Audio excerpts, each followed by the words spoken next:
Hi everybody, welcome to Dr. Manny's YouTube Learn Shops, and this presentation will introduce you to an adult physical assessment. First of all, as mentioned previously in another Learn Shop, there are essentially two approaches to a physical examination, which can be the body systems approach, and in this approach the physical examination is done individually for each body system, or you can use the head to foot examination, which starts at the top of the head and ends at the toes in a systematic approach. It's important to set the environment, make sure in preparation that the environment is clean, quiet, warm and well lit. Ambient light is better than a bright light. Bright light can cause distractions or alter physical assessment findings. It's important to have a comfortable, relaxed client, and to support the client, relatives and friends could be present during the physical assessment. Remembering that if this is the first time for physical examination, it may be a worrying experience, so ensure privacy. Don't expose body parts unnecessarily. Use drapes, sheets, blankets. Be respectful and provide the client with dignity. Put yourself into the client's position. Equipment depends on which system that you are going to examine. For example, an ophthalmoscope is used for the eyes. You wouldn't be using that in a cardiovascular assessment unless you were suspecting that there were issues to do with the eyes in respect to maybe hypertension and maybe some injury to the retina. So equipment depends on which system you are going to examine. When it comes to preparation, the nurse preparation, remember hand hygiene, remember the 5 moments of hand hygiene, and the simple act is a reflection of you as a conscientious professional to protect the patient and you. If required, use of personal protective equipment, which could include gown, gloves, mask, goggles, glasses, hair cover, shoe cover, but only if necessary. If, for example, there was a patient who's got an infection or there's a risk of body fluid contamination, open wounds, then you protect yourself. Remember to understand the basic techniques and skills of physical assessment, which primarily includes inspection, palpation, percussion and auscultation. Preparation of the client. Be respectful. Explain to the client what you're going to do and why, and obtain their consent. Make sure the client's clothing doesn't impede with the physical examination, so provide a hospital gown. Make sure the client is comfortable and empty their bladder and bowel if required before the examination. Help the client to relax as much as possible, so therefore a position of comfort is essential. So when it comes to a comprehensive physical assessment, this includes vital signs, temperature, pulse, respirations, blood pressure, pulse oximetry, which includes SpO2, and pain assessment. Thorax and lungs, cardiovascular, assessment of the head, neck, integumentary system, breast and axilla, abdomen, musculoskeletal system, neurological, male and female genitalia, lymph nodes, rectum and anus. When it comes to the vital signs, some of you don't understand the importance of the vital signs. They're not routine observations. They are signs which detect life-threatening problems. Temperature, pulse, respirations, blood pressure, pulse oximetry, SpO2, pain score, level of consciousness. Just take for example, is temperature an indicator of potentially life-threatening conditions? Absolutely. Hypothermia, hypothermia. Is respiratory rate an indicator of a life-threatening problem? Absolutely. Tachypnea, bradypnea, apnea. Hyperventilation, hypoventilation. Vital signs detect life-threatening problems, and they are done prior to commencing the physical assessment. Body temperature, I'm not going to go through what is normal and what is abnormal. This just highlights what temperature is. Pulse rate, adults 60 to 100 beats per minute, and you can have a pulse grade. Respiratory rate, respirations are typically regular, quiet, effortless. In adults, typically they are 12 to 20 breaths per minute. Blood pressure. In an adult, normal blood pressure has a systolic that is typically 120 millimeters of mercury or less, and a diastolic that is now 80 or less. And the importance is to detect hypertension and hypotension. When it comes to pulse oximetry, we're talking about SpO2, which is the saturation in the peripheries of arterial oxygen. And typically at room air, 21%, at sea level, at an atmospheric pressure of 760 millimeters of mercury, they are 95 to 100% saturated. Pain score, we don't have pain. Typically, the numerical pain score will be no pain, 0. If they have pain escalating up to 10, 10 is considered to be the worst possible pain that anyone has ever experienced. These are all vital signs to detect life-threatening conditions. I mean, for example, if you had a headache of 10 out of 10, then you could be having a stroke. If you had chest pain, you could be having a heart attack. If you had abdominal pain, acute pain, you could be having ruptured bowel peritonitis.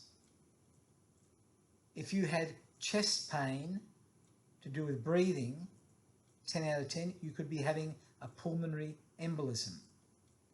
Pain is an important diagnostic feature to tell you when something is wrong. It's a vital sign. Level of consciousness, well again, typically here we are alert, we are orientated to self, time, place and situation. If we were using the Glasgow Coma score, we would have as adults 15 out of 15. If we now had the AVPU score, the A would be the one that we would have, that we are awake, alert and orientated. Now remember, when it comes to physical assessment, what you see, hear and smell is what you know, which is knowledge. If you don't know anything, you won't recognise anything. So basically what that means is you've got to know what normal is. If you don't know what normal is, you won't know what abnormal is. So you've got to know what is normal So please learn about what is normal, especially in your vital signs. When it comes to assessment, we have what is called the general inspection. And the general inspection, you can look at the images. The general inspection is your first impression. You're looking at your client front to back, side to side, body symmetry, any obvious injuries or anomalies.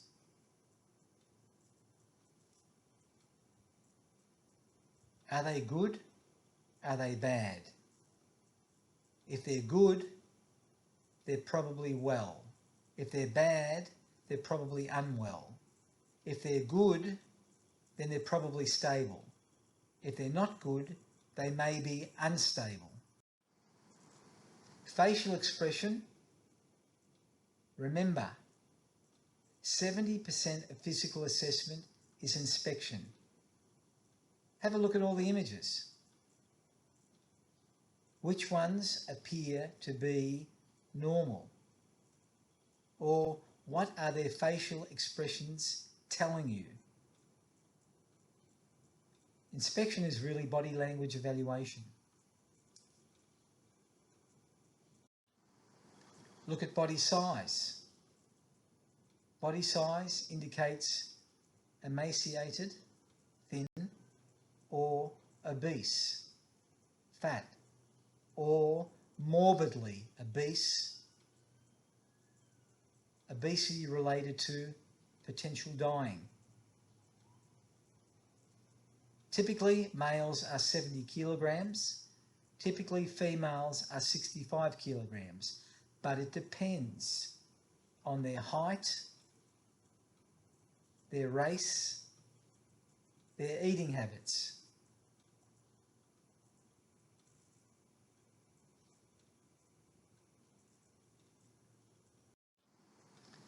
Then you've got the body mass index. And the body mass index is an indicator of whether someone is underweight or extremely overweight. Typically, normal is having a body mass index of 18 to 24. But again, this will be individualized according to females and males as well. Then you've got odours. What you smell is what you know. So for example, if you have a fruity breath, then you could be chewing a sweet, had a sweet drink, or you could be in a state of being in a diabetic ketoacidosis. You may, for example, have halitosis, bad breath. This could indicate that you are now fasting, not eating, dieting, or it could indicate dental decay, caries, a throat infection.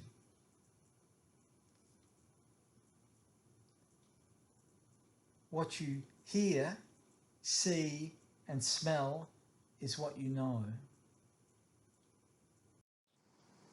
Now, there are certain techniques related to physical assessment, which include inspection, palpation, percussion, and auscultation.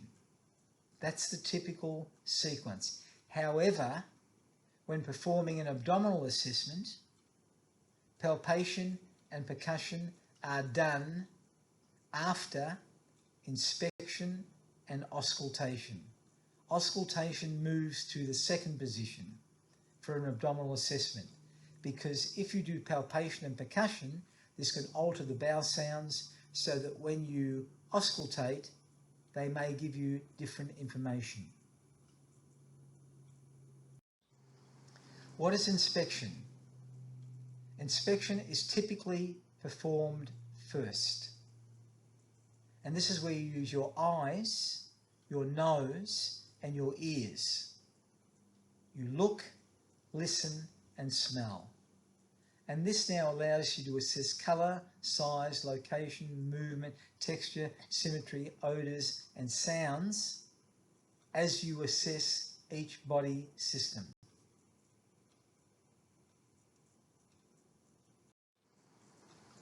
Look at facial expression again.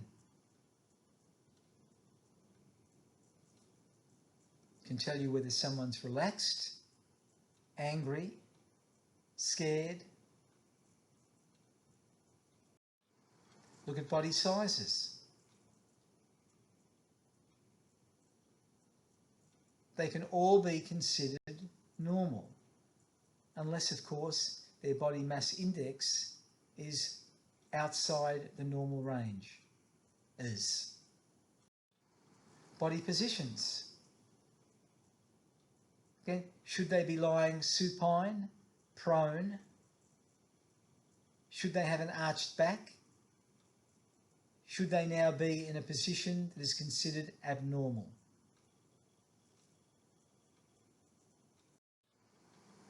Then we have palpation. Palpation is typically performed second, and this requires you to touch the patient after you obtain consent with your hands, using different parts of your hands, fingertips, palms, back of hands, depending on the information that you want to obtain. And because your hands are tools, make sure as a healthcare provider you keep your fingernails short and your hands are warm before touching the client. If there's a risk of contamination with body fluids, wear gloves, especially when palpating things like mucous membranes, or if there are areas that now are weeping or have blood. You always palpate the tender areas last. The rationale for that being that if you palpate them first, you could distress the patient and lose other information that would be considered normal. There are your tools. Your tools are your whole hand, your finger pads, your fingertips, sometimes your nails, your forefinger, your thumb, your ball of hand, back of hand, because they all provide certain information. So for example, back of hand is good for assessing skin temperature. Finger pads is important for assessing the pulse rate, the pulse grade. The whole hand can be used to assess hand strength in your client. Types of palpation include light palpation, and this is typically to a depth of 1 to 2 centimetres. Deep palpation typically uses one hand or two hands to a depth of 4 to 5 centimetres.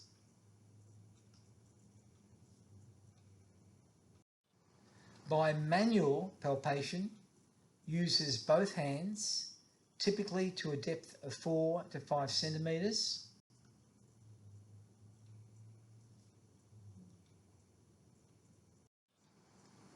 Then we have percussion.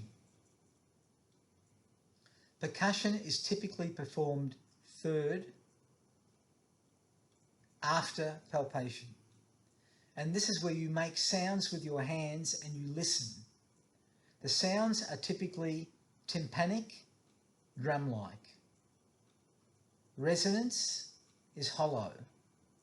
Hyperresonance has an echoey sound, which is usually abnormal. Dull is a solid sound, which is normal. Flat is very solid, which is typically normal.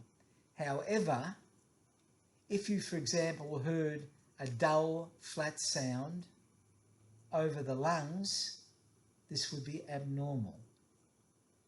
If you heard tympanic, drum-like sounds over, for example, the thoracic area, this would be considered abnormal.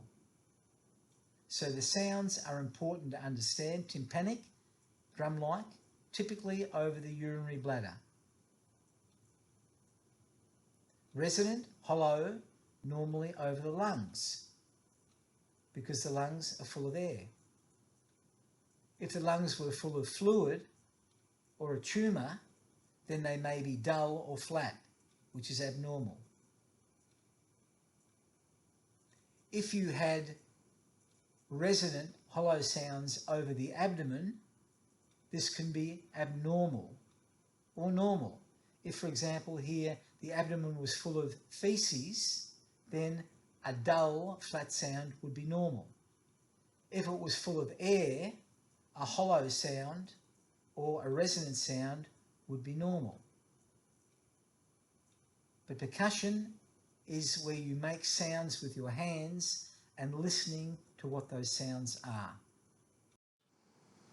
You have two types of percussion generally. Direct percussion, which is used on the frontal sinuses, and you typically use one finger and tap over the body part. And the patient will tell you whether it's painful or not, or whether there's any discomfort. Typically this might occur with sinusitis. Then you've got indirect percussion, which is where you use your fingers and your hands, and as a consequence of this, you're producing the sounds that I mentioned before. The technique basically is to press the distal part of the middle finger of your non-dominant hand firmly on the body part that you are now going to percuss. You keep the rest of the hand off the body surface and you flex the wrist of the non-dominant hand. Using your middle finger of the dominant hand, you tap quickly and directly over the point where your middle finger touches the patient's skin, and you listen. And you listen to the sound that's produced. Typically in both the diagrams that you can see, percussion in the first image is being done on the lungs to determine whether there is air, resonance, or whether there is dull, fluid. And this could be related to things like, for example, a pleural effusion. Same thing applies. In the second image, the nurse or physician or healthcare provider is percussing to determine where the liver is. Because the liver will provide a dull sound. Typically, percussion begins at the apex of the lung, which is a hollow sound, and progresses downward until dullness occurs, which again would be where the liver begins. Now we have auscultation. And auscultation is typically performed last, except in an abdominal assessment. And this is where you listen with a stethoscope for lung sounds, heart sounds, bowel sounds, sometimes even blood vessel sounds which are abnormal, and these are referred to as bruits. However, if you're going to listen with a stethoscope, it's important to have a quiet environment and make sure that you auscultate on the skin, not on the gown or bed linen, which can interfere with sounds. Make sure the stethoscope is warm, and sometimes it's a good idea just to close your eyes and focus on the sounds.